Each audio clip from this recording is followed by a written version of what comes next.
talented people don't achieve as much success as they could, unfortunately, because they sit back on their talent and never learn to work hard. That's what happened to Michael Jordan when he first started playing basketball. He had the talent, but he wasn't putting in the work, and the coach actually cut him from the high school basketball team. Boy, that was a wake-up call. He says, I was very disappointed. I started working on my game the day after I was cut.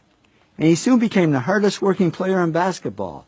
And that hard work is what made him the greatest basketball player of all time. So I'd say the real gift isn't talent, it's the ability to work hard. And we tend to underestimate work and overestimate smarts. But in the end, work wins over smarts. In fact, many successful people aren't the smartest. They just work the hardest. Francois Parenteau said to me, I'm certainly not that smart. I can't even remember my own zip code. But he also says, work is a big part of my life. I think about investments pretty much 24 hours a day, 7 days a week. Nez Hallett III is CEO of Smart Wireless. And I thought that's ironic, because he told me he's not that smart.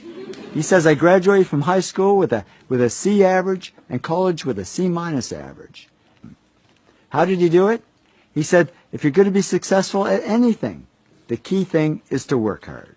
Thomas Stanley studied hundreds of millionaires, and he discovered most millionaires weren't A students, didn't score high on tests, and teachers didn't think they'd ever succeed.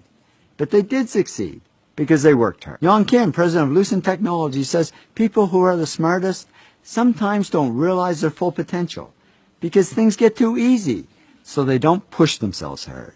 The bottom line is, whether you're smart or not, whether you're talented or not, just keep working.